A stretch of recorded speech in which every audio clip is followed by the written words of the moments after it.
Baghdad एक ऐसी सरजमीन थी जहां हर गली में इल्म के आसार और हर ईंट में गहरे राज छुपे हुए थे। दुनिया भर के सियासी, इल्मी और फलसफी लोग बगदाद को अपना मरकज मानते थे। यहाँ से फारिग शुद्धा लोग माशरे में एक अलग मकाम रखते थे। इस शहर में एक मुमताज फलसफी और मुंसिफ काजी नोमान का नाम शुहरत की बुलंदियों पर था। हर मसले में उनकी राय को बहुत अहमियत दी जाती थी और कोई भी फैसला उनके हुक्म के बगैर नाकाबिल कबूल होता था। बगदाद की एक कदीम गली में काजी नोमान की एक छोटी सी दरसगाह थी जहां लोग इल्म और फलसफा सीखने आते थे। आज काजी नोमान ने एक अहम फैसला किया था। वो चाहते थे कि अपने 4 शागिर्दों के इल्म और हिकमत की गहराई को नापे।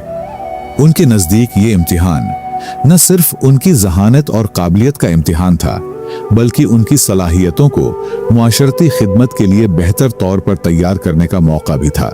कमरे में संजीदगी छाई हुई थी और शागिर्द अपनी नशिस्तों पर गहरे गौर व फिक्र में मुब्तला थे। काजी नौमान ने सवालात के जरिए न सिर्फ उनके इल्म को जांचने का फैसला किया, बल्कि उनके किरदार की गहराई को भी परखना चाहा। कमरे में गूंजते मुकालमे जिंदगी के हकीकी मानी की परतें खोलने लगे और हर जवाब एक नई कहानी का दरवाजा खोलता चला गया। काजी नौमान ने अपने शागिर्दों के सामने एक अजीब और पेचीदा मुकदमा पेश किया। किस्सा यूं था कि एक शख्स ने मेहमानों के लिए खीर तैयार की जो खुशबू और जायके में लाजवाब थी, मगर बदकिस्मती से वही खीर मेहमानों की मौत का सबब बन गई। तहकीकात से मालूम हुआ कि दूध लाते वक्त मुलाजिम ने एक चील के पंजों में फंसे सांप को देखा था और इस सांप के मुंह से जहर के चंद कतरे दूध में गिर गए थे। कादी ने शागिर्दों की तरफ गौर से देखा और कहा, यह मुकदमा सिर्फ हादसे की नौयत का नहीं, बल्कि इंसाफ, नीयत और जिम्मेदारी के उसूलों पर मबनी है। गौर करो, कसूर किसका है? क्या मालिक जिम्मेदार है, मुलाजिम, या ये महज तकदीर का फैसला है? अपनी राय दलील के साथ पेश करो। शागिर्द संजीदगी से इस गैर मामूली वाक़ये पर सोचने लगे। हर एक अपनी बसीरत के मुताबिक जवाब देने के लिए तैयार था। पहला शागिर्द एतमाद के साथ खड़ा हुआ और कहा, यह मुलाजिम की गफलत का नतीजा है। अगर वो दूध के बर्तन को डांप कर लाता तो जहर के कतरे दूध में न गिरते। उसकी लापरवाही ने मासूम जानों को मौत के घाट उतारा, लिहाजा सजावार वही है। कादी नौमान ने उसकी बात को गौर से सुना और नरमी से जवाब दिया, तुम्हारी दलील में वजन है और आपका मतलब है एहतियात का दामन कभी नहीं छोड़ना चाहिए, लेकिन गफलत को सजा का सबब बनाना उस वक्त जायज होगा जब उसका मकसद बदनीयती हो। यह मुलाजिम का जुर्म गफलत का तो है, मगर यह ऐसा गुनाह नहीं कि उसे मौत की सजा दी जाए। पहले शागिर्द का सवाल उसके जहन के मुताबिक ठीक तो था, लेकिन गहरे जांच का मुकाबला नहीं कर सकता।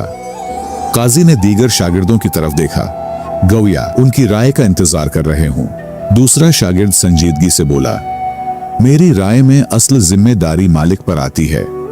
मेहमानों की मेजबानी में एहतियात सबसे अहम है। उसे चाहिए था कि खाने को खुद चखता, ताकि किसी भी खतरे का अंदाजा लगाया जा सके। अगर उसने यह कदम उठाया होता तो यह सानहा पेश न आता। कादी नौमान ने शागिर्द की बात को तहम्मुल से सुना और मुस्कुराकर जवाब दिया, तुम्हारी सोच में एक पहलू है कि मेजबान को जिम्मेदारी का मुजाहिरा करना चाहिए, लेकिन क्या यह लाजमी था कि वो जहर का अंदाजा लगा सकता? अगर यह खाना मालिक के मौत का सबब बना होता तो फिर जिम्मेदार कौन ठहरा? नियत और एहतियात में फर्क है, और नियत पर शक करना इंसाफ के उसूलों के खिलाफ है। इसलिए यह दलील भी मुकम्मल नहीं। काजी ने यह दलीलें रद्द करते हुए दीगर शागिर्दों की आरा जानना चाहा।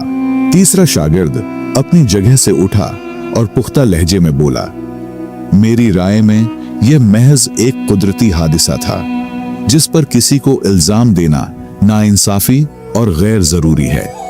मेहमानों की मौत उनकी तकदीर में लिखी थी और इस वाक़ये को किसी फर्द की गफलत या जिम्मेदारी से जोड़ना मुनासिब नहीं।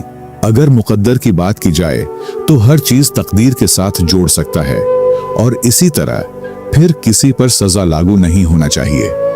और तकदीर का जिक्र करना इंसाफ के अमल को गैर जरूरी हद तक महदूद कर देता है। ये दलील भी इंसाफ के उसूलों पर पूरी नहीं उतरती। काजी की नजरें अब चौथे शागिर्द की तरफ थीं। चौथा शागिर्द अपनी गहरे दलाइल के साथ आगे बढ़ा और आहिस्ता से बोला, सबसे पहले हमें यह तय करना होगा कि इस वाक़ये का गवाह कौन है। किसने चील को सांप ले जाते देखा? किसने दूध में जहर के कतरे गिरते देखे? अगर यह मंजर मुलाजिम ने बयान किया तो वो शक के दायरे में आता है। हो सकता है कि मुलाजिम ने उसमें जहर डाला हो सकता है दूध वाले ने इसमें जहर डाला हो। अगर मालिक ने यह बयान दिया तो शक इस पर आता है, और अगर कोई गवाह नहीं तो जिसने ये कहानी घड़ी है वही कातिल है। काजी नोमान ने उसकी बात सुनकर बड़ी गहरी नजर से उसका जायजा लिया और फिर मुस्कुराते हुए कहा, तुमने इंसाफ के उसूलों को गहराई से समझा है। वाकई हकीकी इंसाफ वही कर सकता है जो सवालात की तह तक पहुंचे, और तुमने इस आजमाइश में कमाल दिखाया है। तुम ही इस मनसिब के अहल हो।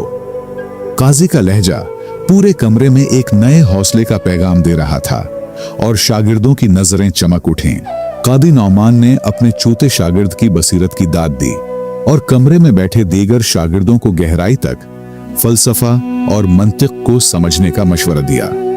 उन्होंने कहा, इल्म वो खजाना है जो इंसान को न सिर्फ दुनिया की हकीकतों से आगाह करता है बल्कि उसे उसके अमल और किरदार का भी सच्चा रहनुमा बनाता है। लोगों में इल्म के साथ मोहब्बत का यह आलम था कि उस दिन बगदाद की गलियों में इस वाक़ये का चर्चा हो गया और लोग न सिर्फ काजी की हिकमत को सराहने लगे बल्कि उसके शागिर्द की इंसाफ की बसीरत पर भी फख्र करने लगे और उसको मुख्तलिफ इनामात और इकरामात से नवाजे। जब काजी नौमान बूढ़ा हुआ तो उसने अपने काबिल शागिर्द को अपना जानशीन बनाया। उस दौर में काजी का फैसला किसी लकीर की तरह था जिस पर तहकीक और मजीद जांच करना कानूनी खिलाफ वर्जी समझा जाता था। इसलिए काजी बनने के लिए सख्त तरीन मसाइल का हल तलाश करना, इस्लामी और कानूनी तौर पर मसाइल को समझना और फलसफा व मंतिक की गहरी बसीरत रखना जरूरी था। वही लोग काजी के कुर्सी पर बैठने के लायक होते थे जो अल्लाह के खौफ, गहरी इल्म, सही फैसले की सलाहियत और अखलाकी किरदार के हामिल होते थे। ऐसे अफराद न सिर्फ कानूनी मसाइल को समझते थे बल्कि इंसाफ के तकाज़ों के साथ साथ अपने फैसलों में इंसानियत और अखलाकी उसूलों को भी अहमियत देते थे। मुझे उम्मीद है आपने इस कहानी को गौर से सुना होगा और कुछ न कुछ जरूर सीखा होगा।